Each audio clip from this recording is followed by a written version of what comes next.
All right, we're live. So welcome back to Dapp University. So today we're talking about something that's very critical for crypto. Okay, we're going to look at that, why you need to care about this, and a lot of other news updates that have happened in this space since our live stream that we did yesterday. Again, we do these live streams Monday through Friday in this channel about 9:30 a.m. Central Time. Just subscribe to the channel, turn on notifications down below, or follow me on Twitter. You'll find out about those whenever we go live. So we're going to look at that, look at the crypto markets, answer some of your questions, and a lot more. So if you're new around here, hey, I'm Gregory, and on this channel, I turn you into a blockchain master. So if that's something that you're interested in, then smash that like button down below for the YouTube algorithm and subscribe to this channel. And if you want to learn how to master blockchain step-by-step start to finish, then head on over to dappuniversity.com/bootcamp to get started today. Last but not least, nothing I'm saying in these videos are designed to be financial advice, and there's lots of scammers down in the comment section below. You know, just ignore them. Like, why would I ever give you my phone number on YouTube or ask you to invest with me? So we got people jumping in the chat here. We got Culture Hives, David, Rigo, Crypto Wrath, G Viking, Uru, hope I'm saying that right, John, Kaz, Risto, Nick, Health, welcome. All right, so let's go ahead and jump into this. So let's talk about what is critical for crypto. All right, so today we're going to be talking about the cryptocurrency markets themselves, particularly what's going on with the Bitcoin price, all right? So if you've been watching the Bitcoin price lately, it's starting to look kind of tired, okay?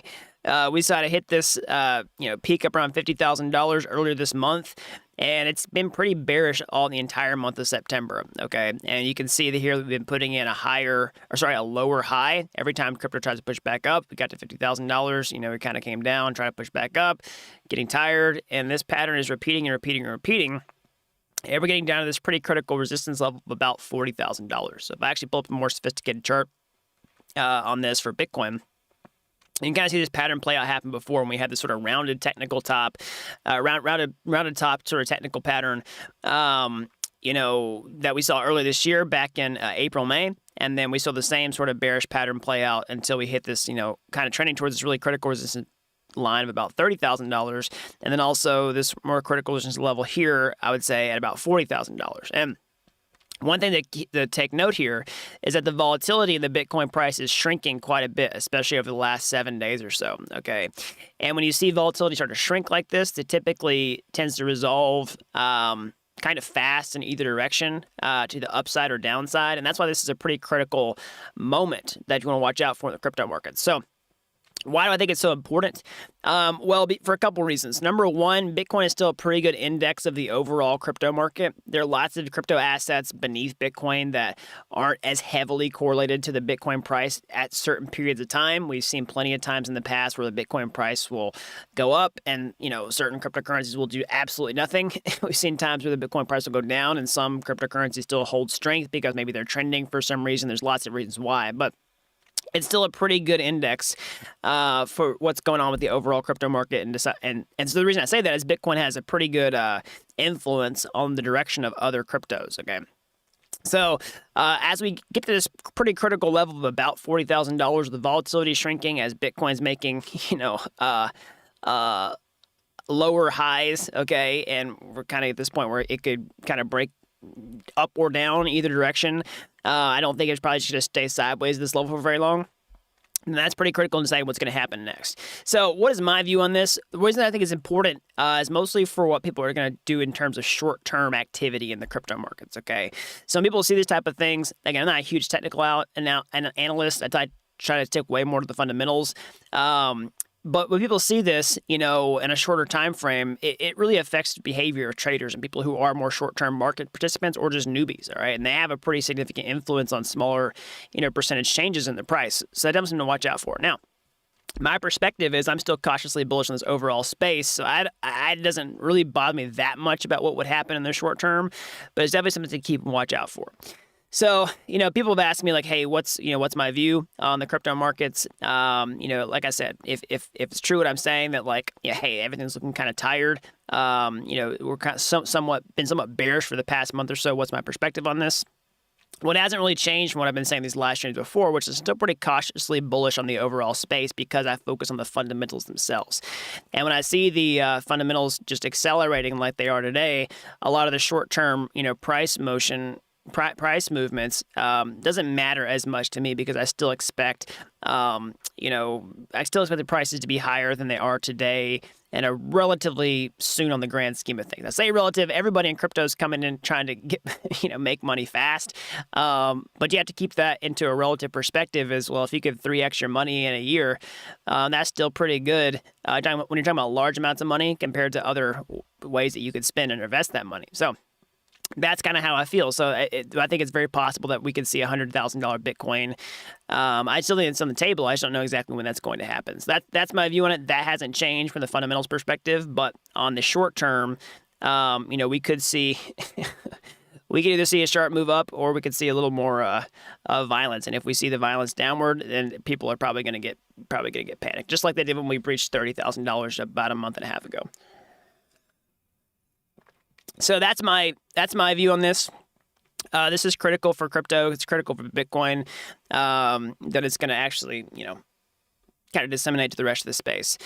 So one thing that's actually pretty cool, though, I saw a lot of cool news updates that happened in the space I want to update you all on.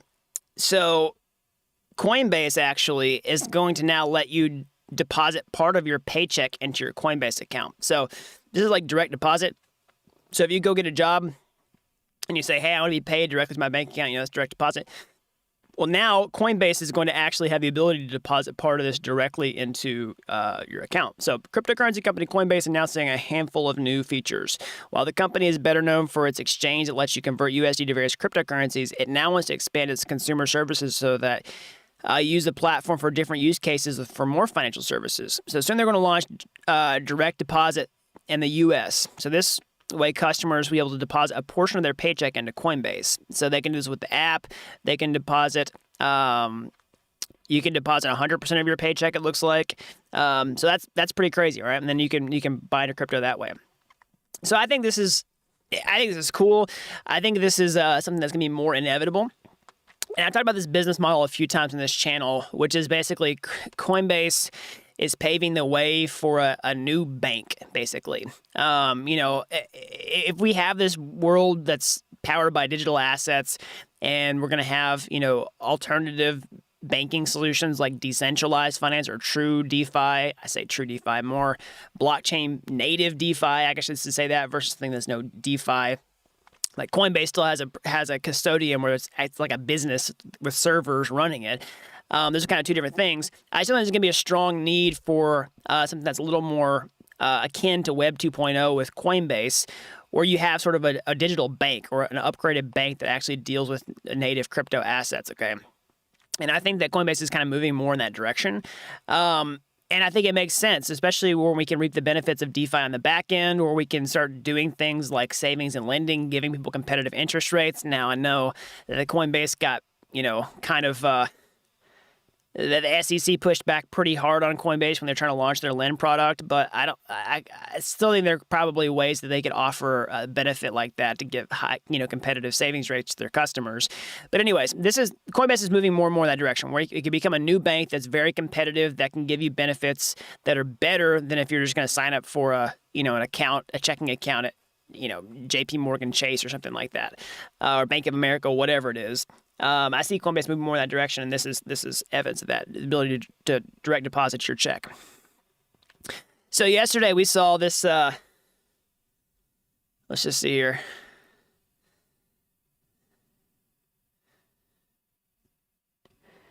So yesterday we saw this, let's see here, let me find it. We saw the story about the $23 million Ethereum transaction. Okay. Let's see here. Let me see. Make sure my camera's not frozen. No, it's good. Yesterday, we saw the story about the $23 million Ethereum transaction. So there's some speculation on this. I talked about this Ethereum transaction that the news was that it was a mistake. All right. That they basically paid, they're sending $100,000, but paid $23 million in fees, all right, by accident, all right. So we talked about it in the video. There's some speculation that, hey, this maybe wasn't a mistake, and then some people try to say it's like money laundering, all this type of stuff, and I was kind of thinking like, hey, if you're really trying to launder money, like why would you be that conspicuous?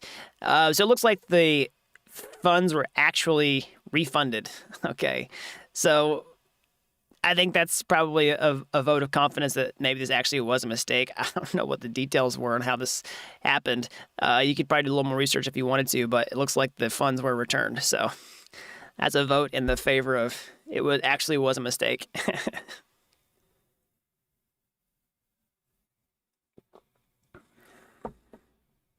So we do see also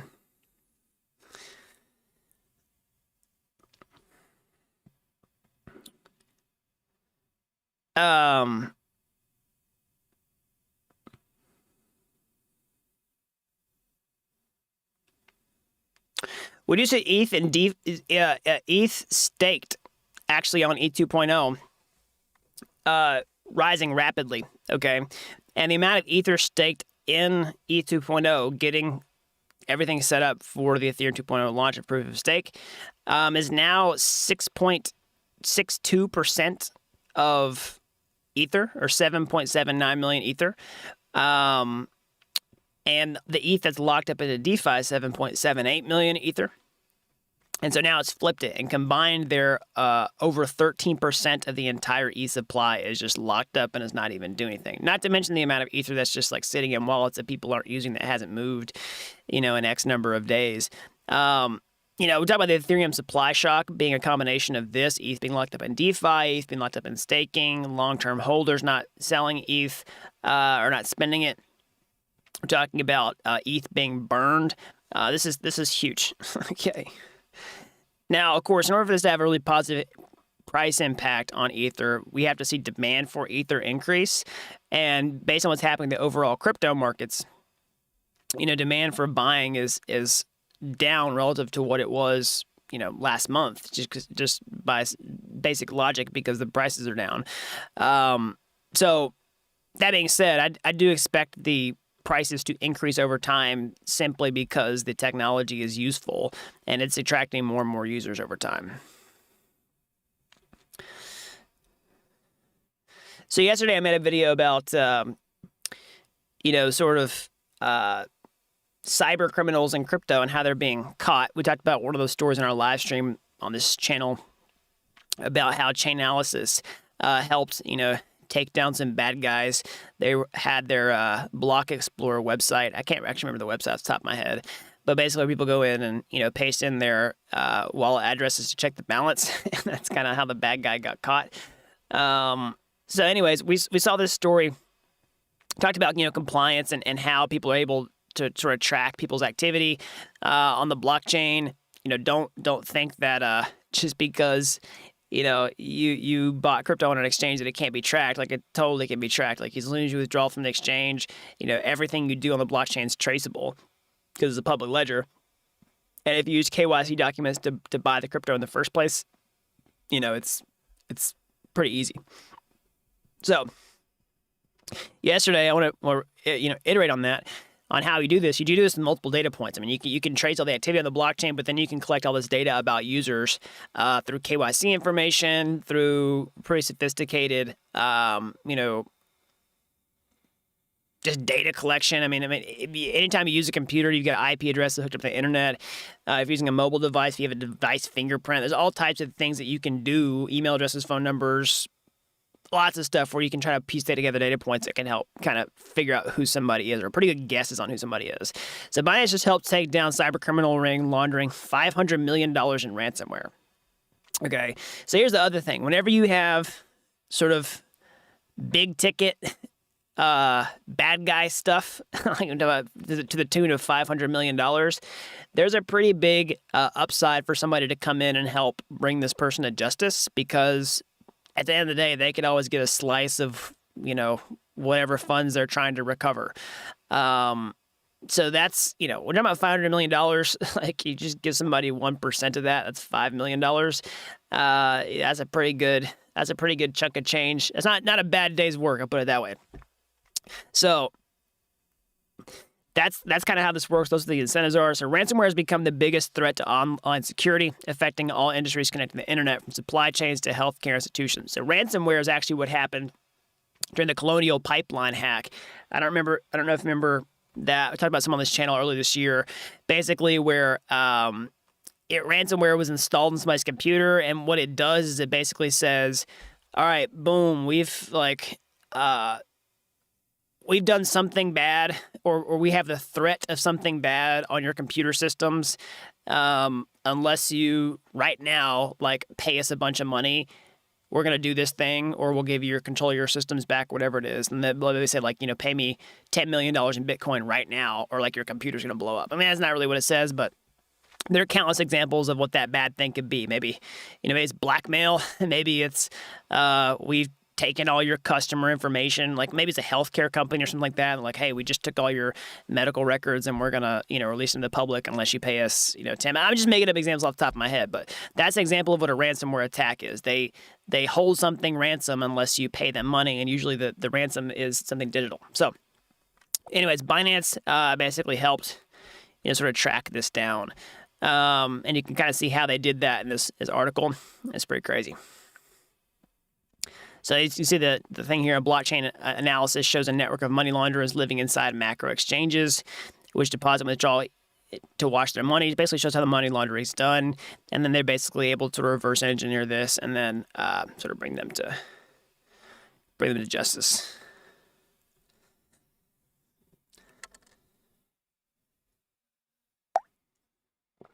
So, speaking of what's going on in the Ethereum ecosystem,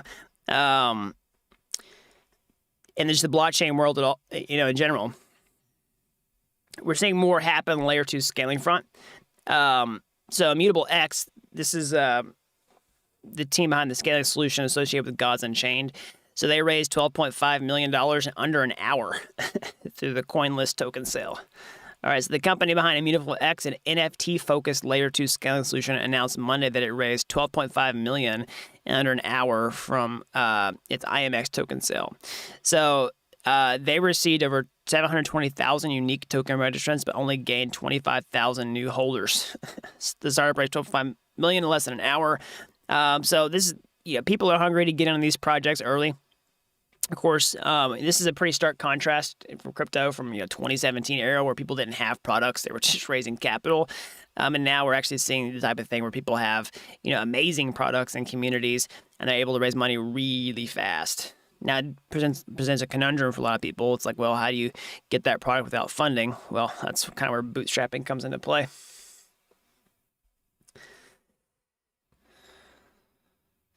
Someone says, yikes, does this mean transactions are traceable? Yes, all transactions on public blockchains are traceable, unless they're a privacy chain.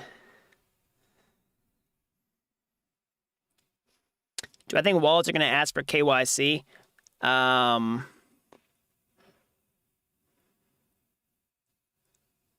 It's a good question. I'm not sure.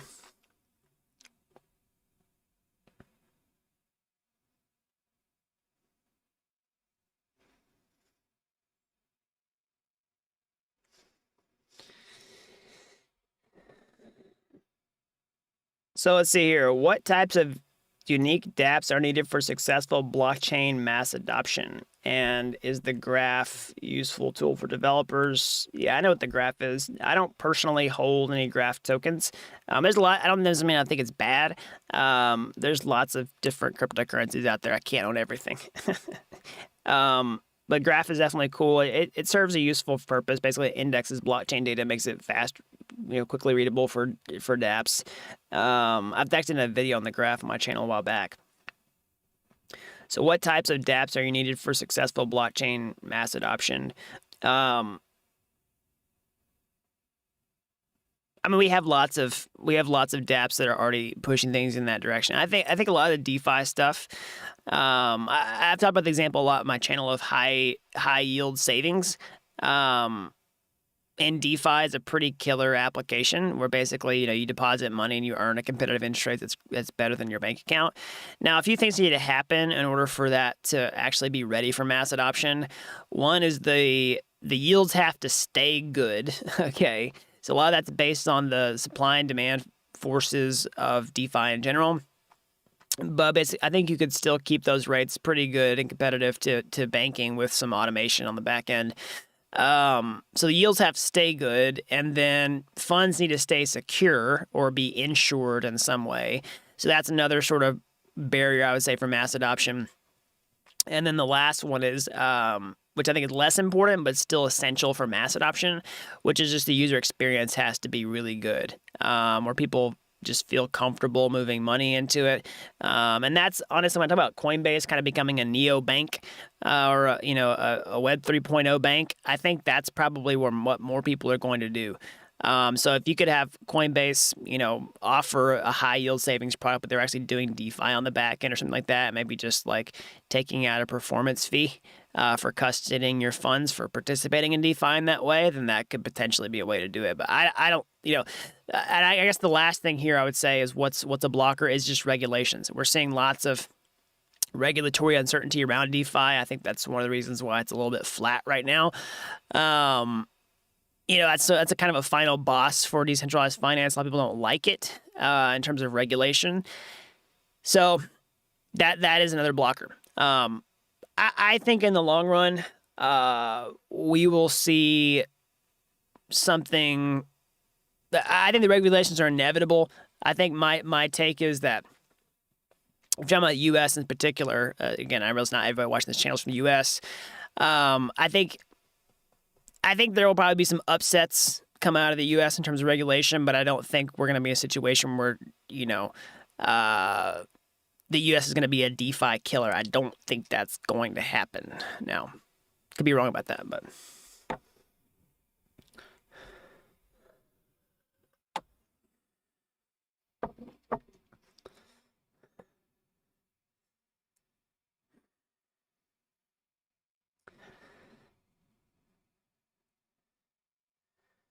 So let's see here.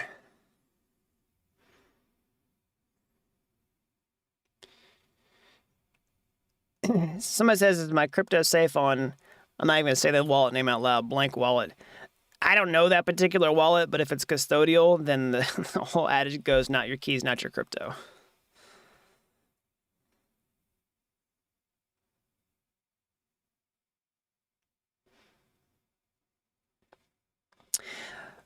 All right, everybody, I'm going to go ahead and wrap up here kind of early today. As always, smash that like button down below for the YouTube algorithm. Subscribe to this channel if you haven't already.